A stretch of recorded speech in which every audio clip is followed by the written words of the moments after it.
High, কেমন আছো তোমরা সবাই? আশা করি খুব খুব ভালো আছো। আমিও আছি বেশ। তো একটা নতুন ভিডিওর সাথে তোমাদের সকলকে ওয়েলকাম। তো দেখো সকালবেলায় ফুল নিতে এসেছিলাম ছাদে। খুব বেশি ফুটছে না, অল্প করেই ফুটছে কেন জানি না। তো তবুও নিয়ে যাই, যে তা নিয়ে যাই, অতটা ব্যস্ততা যেহেতু নেই, কারণ ছেলেটার তো এখন স্কুল শুরু হয়নি। নিয়ে গেলে সকালের পুজোর সময় দিয়ে দিতে পারবো, না হলে পরে দিতে হয়। তা দেখো বেশ রোদ্দুরও উঠেছে আজকে, মানে খুব সুন্দর রোদ্দুর উঠেছে, জানো না, মানে খুব ভোরবেলাতেই রোদ্দুর উঠে গিয়েছে আজকে, দেখছি এখন সকাল থেকে রোদ ঝলমলে পরিবেশ। আর এই নদীর দিকটা মানে দেখতে তো খুব ভীষণ ভালো লাগে। তো আমি নিজেও দেখি আর তোমাদেরকে একটু দেখাই, যেহেতু একদম নদীর পাড়েই থাকি। তো ফুল টুল এনে পুজো টুজো করা কমপ্লিট, তারপর এখানে বেডটাও ক্লিন করে নিলাম। আর এই দেখো আজকে সোনা বাবা সকালে ব্রেকফাস্টে করছিল চাউমিন, ওর ঠাম্মি বানিয়ে দিয়েছে। যেহেতু আমি আজকে আর খাবো না, আজকে হলো চৈত্র মাসের দ্বিতীয় সোমবার, তো পুরো নির্জল উপসী আছি। তা ওই জন্য মাই চাউমিন বানালো, ওরা খাবে। তারপরে আমি একটু তাড়াতাড়ি রান্না করে নিচ্ছিলাম। আর সবজিপাতি মাই কেটে দিয়েছে, বরাবর মাই কাটে। তো মাঝে কয়েকদিন একটু মার শরীরটা খারাপ ছিল, চোখ অপারেশন হয়েছিল বলে আমাকে করতে হচ্ছিলো, এখন আবার মাই করছে। তো ওখানে একটা ভাজি করে নিলাম, তারপরে এখানে করছিলাম একটু সজনে ডাঁটার চচ্চড়ি সর্ষে বাটা দিয়ে। তারপরে করেছিলাম ছেলের জন্য ডাল। আরও কী কী বেশ রান্না করেছিলাম, নিরামিষই করেছিলাম। বললাম যে আজকে যেহেতু আমি আর ছোবো না মাছ টাছ, ডিম টিম কোনো কিছুই, তবুও লাস্টে করতে হয়েছিল, ছেলেকে একটা অমলেট করে দিতে হয়েছিল, জানো না। তো ভাবি পুজো আর্চার দিন যতটা নিরামিষ, তো আমি তো খাবোই না, তবুও নিরামিষ করা যায়। এখানে মটর ভিজিয়ে রেখেছে, হবে ঘুগনি, এটা মাই বানাবে পরে। আমি বানাই না খুব একটা, কারণ আমি যেহেতু ভালো পারি না। মাই পরে ধীরে সুস্থে করবে। আর এই যে ওটা ইঁচড়ও হয়েছিল, জানো না। তারপরে তো আজকে অন্যদিন তাও একটু মানে টেস্ট করে দেখে নিই, তারপরে যেগুলো কম বেশি থাকে একটু দেওয়া যায়।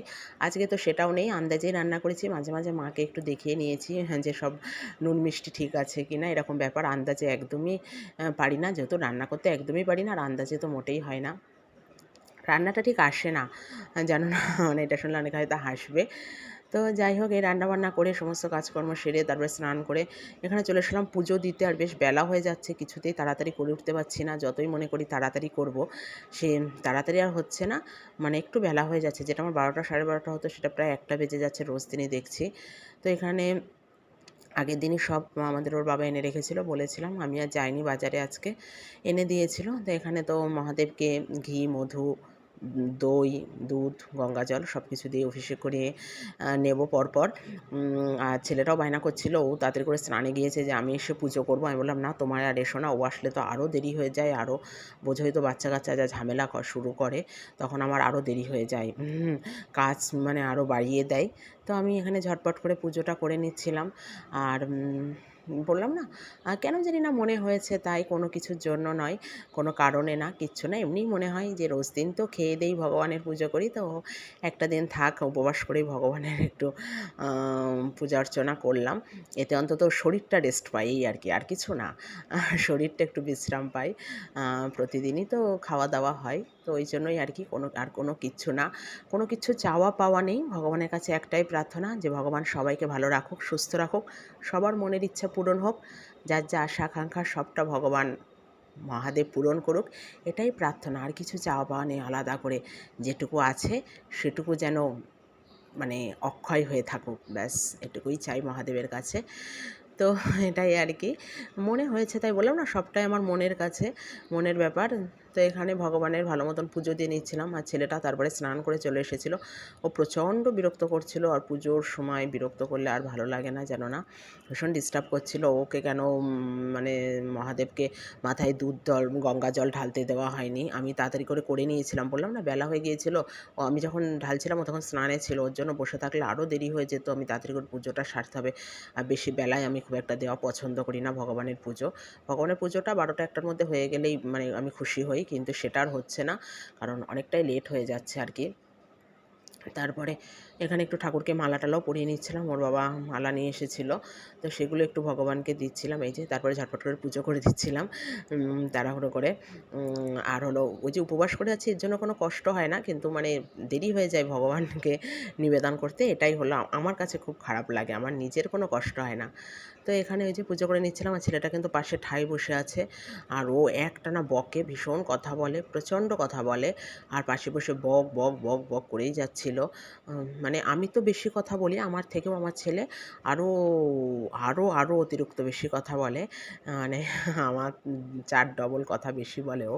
এটা সবাই বলে তোমার মতন বকাটে তোমার ছেলে, কিন্তু মানে আমার থেকেও আরও বেশি ও। অত্যাধিক বেশি কথা বলে সে, মানে কি বলবো, কিন্তু অন্য বাইরে বেরোলে শান্তি, ওর যত বকবকানি ঘরের ভেতরে, স্কুলে যায়, রাস্তাঘাটে কারুর বাড়িতে গেলে শান্ত, তখন আর অত ইয়ে করে না। তাই যে আমার গোপুসোনাকেও আজকে মালা দিয়েছি, লোকনাথ বাবাকেও মালা পরিয়েছি। তো দেখো ভীষণ সুন্দর লাগছে, আর ভগবানকে মনের মতন সাজাতে পারলে আমার নিজেরই খুব ভালো লাগে।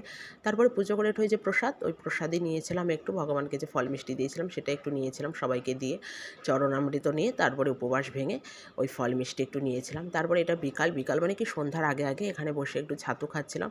একটা নারকেল কুড়িয়েছিলাম, আমার নারকেল কোড়াতে ছাতু না দারুণ লাগে, তার নিজের জন্য আর করে ইচ্ছা করে না খেতে। ওই বাড়িতে থাকতে মা খুব করতো, খেতাম, তা সেটা আজকে একটু বানিয়েছিলাম, খুব মন চাচ্ছিলো দেখলে। আর খেতে খেতে হাট দেখছিলাম, আজকে যেহেতু হাটবার, হাটবার সেটাই দেখছিলাম।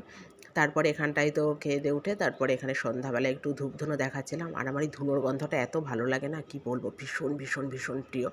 আমি প্রায়ই দিই বাড়িতে। অনেকের সমস্যা হয়, কাশি টাশি হয়, অনেক রকম সমস্যা আছে, বাট আমার কোনো সমস্যা হয় না, ভীষণ প্রিয় লাগে। আমার বাপের বাড়িতেও আমরা ধরাই, আর এটা আমি এই বাড়িতেও খুব খুব খুব দিই। ভীষণ মানে গন্ধেতে আমার মন প্রাণ মানে সব মানে জুড়িয়ে যায়, কি বলবো। আমার মনে হয় এই গন্ধের কাছে সমস্ত দামি দামি পারফিউমের গন্ধ হাড় খেয়ে যাবে, এত ভালো মানে বেস্ট স্মেল যাকে বলে। তো চলো আজকের ভিডিওটা এই পর্যন্ত, তোমাদের কেমন লাগলো অবশ্যই কিন্তু